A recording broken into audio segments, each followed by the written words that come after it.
Fundamental unit of life. ठीक है, fundamental mean क्या होता है बेटा? The basic. बेसिक मीन्स आप देसी भाषा में कह सकते हो नींव, मतलब जो जीवन की नींव होती है वो जिस चीज पर रखी जाती है उस चीज का नाम होता है आपका सेल। ठीक है, सेल को हिंदी में क्या बोलते हैं? कोशिका। ठीक है, अब दूसरी चीज ध्यान दो, sale is not a scientific language. अगर बोला जाए कि साइंस में सेल को क्या कहा जाता है बेटा, तो नया टर्म याद रखना आप लोग, cell is called in the language of science is cyto. What? Cyto. And the study of cell is known as cytology. Cyto means cell, logy means to study. The study of cell is known as cytology. तो आपसे कोई पूछेगा कि science की cell को science की भाषा में क्या कहा जाता है, तो क्या बोलोगे? Cytology. Cell is a English word.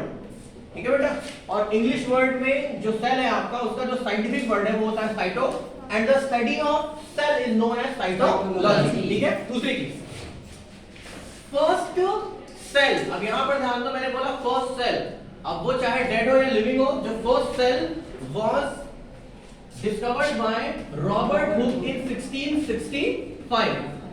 ठीक है, रॉबर्ट हुक ने बेटा सबसे पहली सेल खोजी थी। वो अलग चीज है कि वो डेड सेल थी, और उस डेड सेल को उन्होंने खोजा था बार्क ऑफ ट्री। बार्क मतलब पता है ना, छाल, जो पेड़ों की बेटा छाल होती है उससे उन्होंने निकाला। ठीक है, पहली सेल किसने खोजी? रॉबर्ट हुक ने। इन विच ईयर? 1665। कहां से? बार्क ऑफ ट्री से। दूसरी सबसे पहली लिविंग सेल खोजी 1971 में एंटोनी वान ल्यूवेनहॉक ने। कहां से खोजी? पॉन्ड वाटर से। पॉन्ड मतलब पता है ना, तालाब। अब ध्यान दो, सबसे पहली सेल खोजी गई 1665 में, but that cell was dead cell. सबसे पहली लिविंग सेल खोजी गई 1971 में, by whom? Antony van Leeuwenhoek. और एंटनी वॉन ल्यूवेनहॉक को कहा जाता है फादर ऑफ बैक्टीरिया। याद रखिएगा, इनको कहा जाता है, रॉबर्ट को कहा जाता है फादर ऑफ सेल्स, लेकिन एंटनी वॉन ल्यूवेनहॉक को कहा जाता है फादर ऑफ बैक्टीरिया। सबसे पहला जो बैक्टीरिया था, ठीक है, उसे किसने खोजा था? एंटनी वॉन ल्यूवेनहॉक ने। और उसको खोजा कहां से था? मैथ्स की फोटोकॉपी जो कराते थे। और उसको खोजा कहां से था उन्होंने? टूथपिक। टूथपिक देखा है, दांत को आप साफ करते हो, टूथपिक से उन्होंने सबसे पहला बैक्टीरिया क्या किया था? डिस्कवर किया था। ठीक है, यहां तक समझ में आया? सबसे पहला सन 1665, Robert Hooke, by the help of bark of tree. सबसे पहला living cell 1971 by Antony van Leeuwenhoek with the help of pond water. ठीक है, अब जो चीजें आपको हमेशा याद रखने वाली हैं वो कौन सी हैं? ये देखिए, दो चीजें होंगी, एक होगी स्मॉलेस्ट इन द वर्ल्ड, एक होगी स्मॉलेस्ट इन द बॉडी। ठीक है, सबसे पहले हम देखते हैं smallest cell in the world. दुनिया की सबसे छोटी जो सेल होती है वो होती है बेटा माइकोप्लाज्मा। दैट इज माइकोप्लाज्मा, याद रखिएगा। ठीक है, ये एक प्लांट सेल होती है। और biggest cell in the world is ostrich egg. Biggest cell in the world is ostrich egg. Ostrich पता है ना? Yes yes. Ostrich egg. ये दो चीजें दुनिया में सबसे बड़ी है। ठीक है, सबसे छोटी है mycoplasma cell in the world, इससे छोटी कुछ नहीं होती है। सबसे बड़ा cell in the world is ostrich egg. ये तो बात हुई वर्ल्ड की। ठीक है, अब हम बात करेंगे किस चीज की? Human body. Sir ostrich egg, हाँ सर इंग्लिश में ऑस्ट्रिच एग क्यों सर? क्योंकि इससे बड़ा सेल होता ही नहीं है कोई बेटा। ऑस्ट्रिच का है एक इंसान के सर के बराबर होता है, बिगेस्ट सेल होती है, इतनी बड़ी सेल कोई नहीं होती बेटा। ठीक है, दूसरा, अब बिगेस्ट, देखो बिगेस्ट और लार्जेस्ट में अंतर होता है बेटा। बिगेस्ट मतलब बड़ा, लार्जेस्ट मींस लंबा।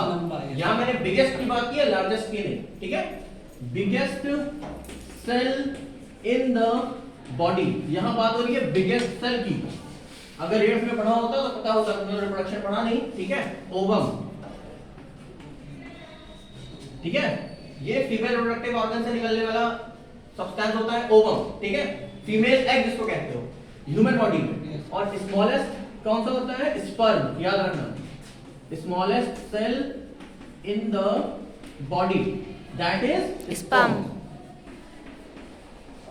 मींस अगर ह्यूमन बॉडी में सबसे बड़ा सेल कोई है, ठीक है, तो वो फीमेल का एग जिसको ओवम कहते हैं।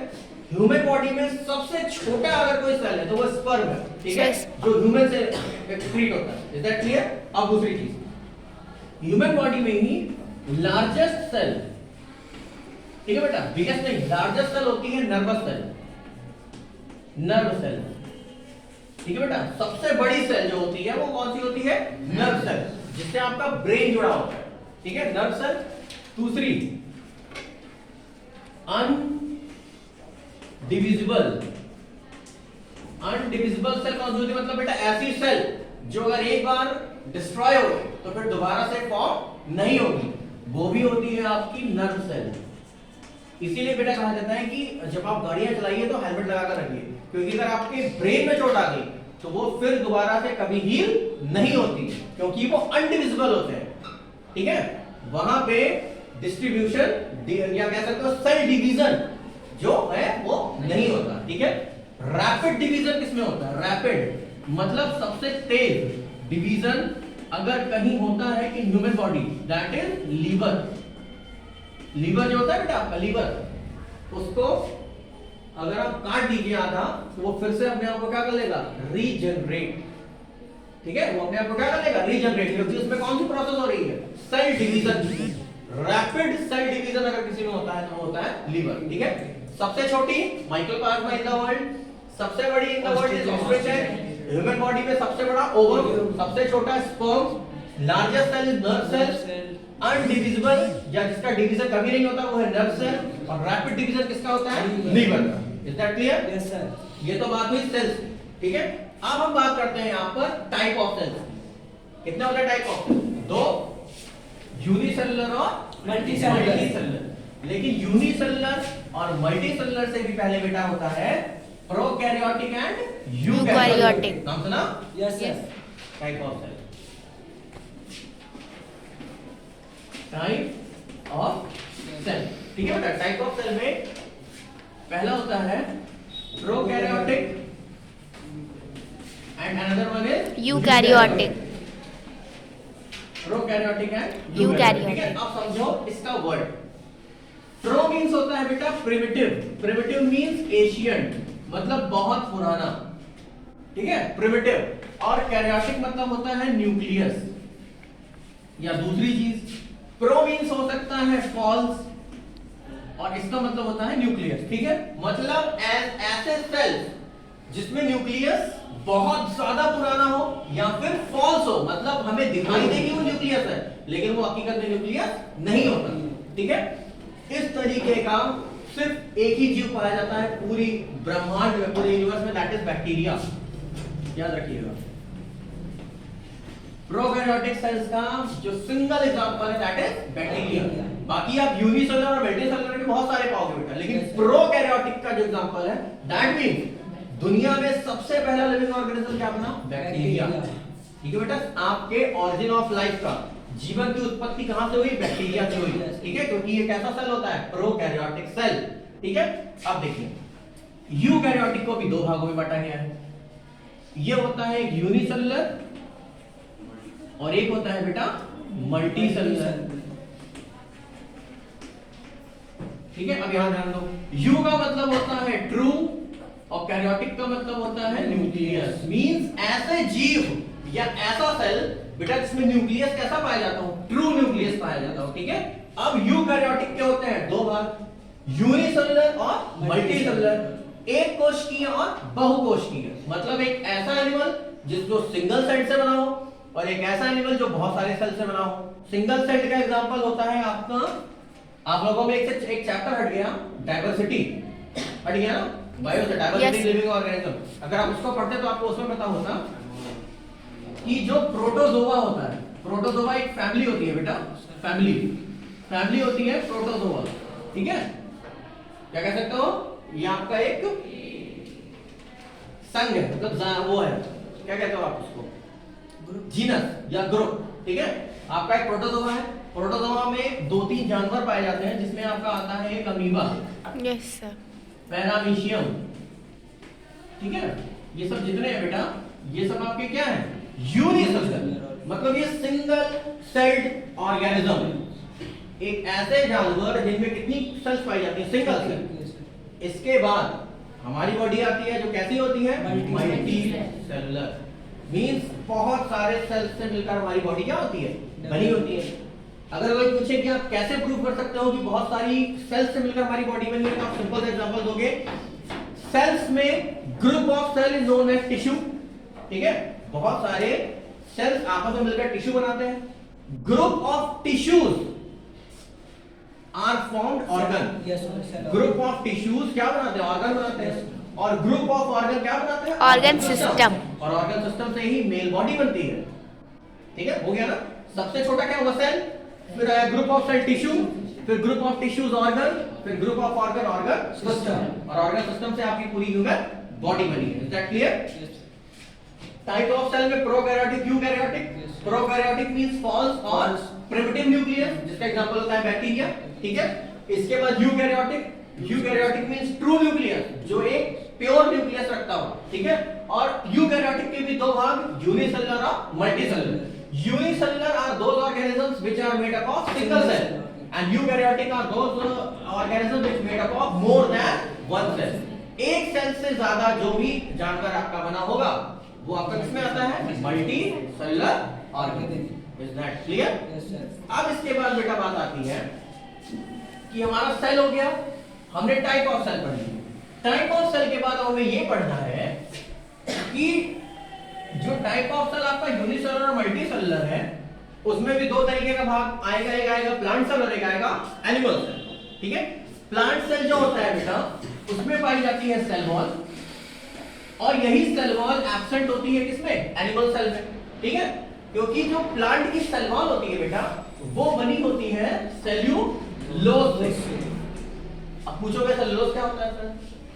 सेल्यूलोज वो चीज होती है बेटा कि जब पुराने जमाने में हमने आग का आविष्कार नहीं किया था, जब फायर का आविष्कार नहीं हुआ था, तो आपको पता है हमारे जो पूर्वज थे, हमारे जो एंसेस्टर्स थे, वो घास फूस खाते थे, क्योंकि हमारा जो एंसेस्टर्स है वो वनमानुष है, उनको चिंपैंजी और गोरिल्ला कहते हैं, ठीक है? घास फूस खाते हैं। घास में पाया जाता है सेल्यूलोज बेटा, ठीक है? और उस सेल्यूलोज को पचाने के लिए हमारी बॉडी में अपेंडिक्स पाया जाता है। आपने बहुत लोगों ने सुना होगा कि अपेंडिक्स में दर्द होने लगता है। अपेंडिक्स हमारी बॉडी में अभी पाई जाती है बेटा। अपेंडिक्स का काम होता है बेटा कि हमारी बॉडी ने जो बाहर का हरा घास फूस खाई है, उस घास में पाया जाएगा। अगर वो चीज हरी है तो उसमें क्लोरोफिल पाया जाएगा बेटा, और अगर क्लोरोफिल पाया जा रहा है तो ऑब्वियस है कि उसमें फोटोसिंथेसिस की प्रोसेस की होगी। फोटोसिंथेसिस की प्रोसेस से उसने जो भी खाना स्टोर किया है, उस खाने को डायरेक्ट हमने क्या किया? हमने कंज्यूम किया। तो उस कंज्यूम करने के बाद उस खाने को पचाने के लिए जिस ऑर्गन की जरूरत पड़ती थी उसको कहा जाता था अपेंडिक्स, या उसका पूरा नाम होता था वर्मीफॉर्म अपेंडिक्स, ठीक है? राइट साइड में होता है, ठीक है? Vermiform appendix. अब उसका काम इसलिए नहीं लगता है क्योंकि अब हम खाने को क्या करते हैं? पका कर खाते हैं। अगर हम खाने को बेटा पका कर खा रहे हैं तो ऑब्वियस है कि हम उसको क्या कर दे रहे हैं? बहुत ही ज्यादा सॉफ्ट कर दे रहे हैं। अगर किसी चीज को आप कच्चा खाओ बेटा और उसको पका कर खाओ, दोनों में कौन पहले डाइजेस्ट होगा? जो पका हुआ है, क्योंकि उसको आपने क्या कर दिया है? पहले से ही बहुत ज्यादा सॉफ्ट कर दिया। Is that clear? तो उसको कहा जाता था अपेंडिक्स, ठीक है? तो इसी तरीके से आपकी जो प्लांट सेल और एनिमल सेल होती है, उनमें दो ही तीन चीजें ऐसी हैं बेटा जो दोनों में नहीं पाई जाती हैं, बाकी सारी चीजें सिमिलर होती है। जैसे माइटोकॉन्ड्रिया दोनों में मिलेगा, एंडोप्लाज्मिक रेटिकुलम दोनों में मिलेगा, लाइसोसोम दोनों में मिलेगा, ठीक है? न्यूक्लियस दोनों में मिलेगा, ठीक है? मिलेगा क्या नहीं? क्लोरोप्लास्ट प्लांट में मिलेगा, लेकिन क्लोरोप्लास्ट एनिमल में नहीं मिलेगा, क्योंकि क्लोरोप्लास्ट की जरूरत एनिमल्स को नहीं होती। क्योंकि क्लोरोप्लास्ट कहां पाया जाएगा बेटा? जहां पर क्या हो? क्लोरोफिल हो। प्लास्टिड्स एनिमल में मिलेंगी, और सॉरी प्लांट्स में मिलेंगी, एनिमल्स में नहीं मिलेंगी, क्योंकि प्लास्टिड्स की जरूरत किसको पड़ती है? क्लोरोफिल को। Is that clear? Cell wall plant में तो पाया जाएगा, लेकिन एनिमल में एब्सेंट होता है, ठीक है? क्योंकि उसकी जगह वहां पर क्या पाया जाता है? Cell membrane.